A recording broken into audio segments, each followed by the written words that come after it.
A lot of the time when I'm watching an edgy comedian make an offensive joke, there's usually this moment after they've delivered the punchline where I feel as if they're deliberately looking around for the offended reaction. It's like they've put the troll face on and they're going, "You offended?" Well, no. Because I've seen it all before and I'm not shocked by any of it anymore. Maybe it's just me, but personally I think you've got to actually know what you're doing with a difficult subject in order to make it interesting. And I just find that most edgy comedians these days are trying much harder to offend people than to actually be, you know, funny. And isn't being funny supposed to be the point of comedy? And I would find it interesting if you got a 2020s edgy comedian to try watching one sitcom that I'm particularly fond of from the mid-2000s called Nighty Night, because it's so horrible that it would probably make them start crying. For the unfamiliar, Nighty Night is a BBC sitcom created by Julia Davis. It's about a bizarre woman named Jill who starts desperately trying to seduce Don, the husband of her next door neighbour Kathy, who has multiple sclerosis, when Jill's own husband gets a cancer diagnosis. I mean, why? Why me? Jill, it's me that's got the cancer. Jill's husband actually recovers, but she lies to him and checks him into a hospice anyway and tells everyone he's died. I don't think you have any idea how much a funeral costs. Looks like I'm responding to treatment. I don't think there's gonna be a funeral, Jill. Terry, you cannot muck me around like this. I've made arrangements and that is that. In terms of tasteless humour, you've got Little Britain and South Park down here. Nighty Night is somewhere up here, and it only gets worse. Just when you think Jill has done the absolute worst thing you can think of, she tops it. And yet despite how utterly disgusting Nighty Night is on every level, there is this bizarre elegance to the show, because Nighty Night doesn't feel like it cares if it's offensive. It would be doing what it does regardless of what anyone thinks of it, and that is a vital component to making dark humour work. I will admit that Nighty Night can be quite hard to stomach, and while, as said, I'm fond of it, I'm not entirely sure if I can say I enjoy Nighty Night. Enjoy feels like the wrong word to use. The way it operates is more on the level of a horror film than a sitcom. It's actually even more disturbing than most horror films I've seen. Jill is essentially like a horror movie villain, except instead of a climactic chord sounding whenever she shows up unexpectedly, it's that horrible high-pitched catchphrase. Hi, Kath. Hiya, Kath.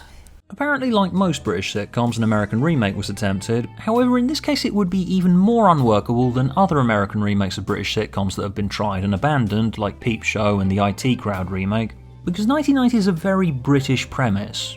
The idea plays on this fear that what if you come across someone like Jill who's out to tear your life apart, but you're just too polite to say anything? And there is no actress who embodies the lovely British lady who's far too polite to say anything better than Rebecca Front. It feels like she was born to play the role of Kath. Oh, early birthday. Big 5-0. Oh, gosh, I'm only 42 actually, Jill. Jill starts by slowly undermining everything that Kath says and does in this passive-aggressive manner and just flatly assuming that she'll take it and Dom will succumb to her advances. Her behaviour slowly creeping across the line to the point where she's essentially moved in with them. And Kath can politely prod at her to, get out, but Jill's just never gonna listen to politeness. Just thought I'd put a few of my little knickknacks about the place, just make it more homely, really. There's only one bed. Oh, we'll work something out, Kath. Jill acts with this broad assumption that everyone will do exactly what she wants at all times, and that's what makes her so utterly terrifying. And the show having this style of comedy that's far outside conventional humour almost helps to make the show even more disturbing than it would be if it were a straight up horror. Every interaction Jill has where she's trying to get someone to do what she wants is so thoroughly drawn out that every second that ticks by feels like she's slowly sticking needles into your skin. The principle of the comedy is in trying to force a nervous laugh. Typically, Jill says something disturbing, and there's this moment where you feel a sense of dread at what could possibly be said next that you can't help but laugh. What have I done to deserve this? What do you think, Terry?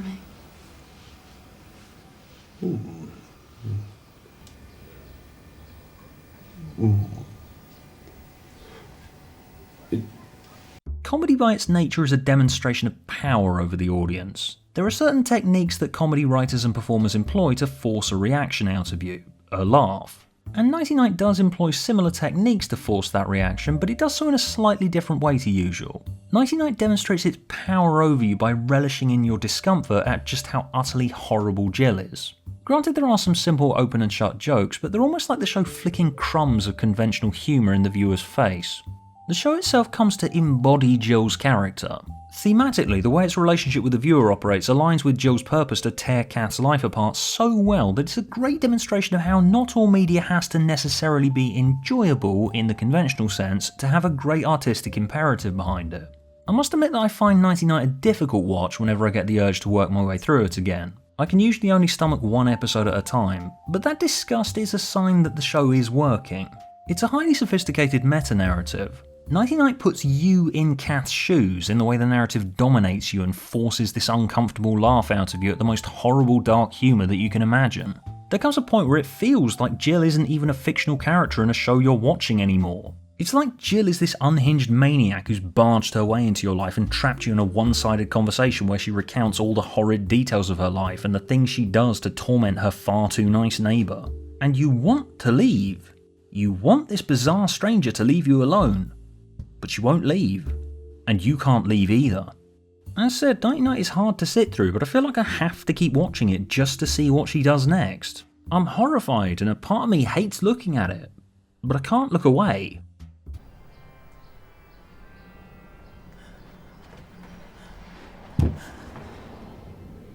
Hiya, Kath. I am slightly less fond of the second series because it does feel like it's reached its peak at the end of Series 1.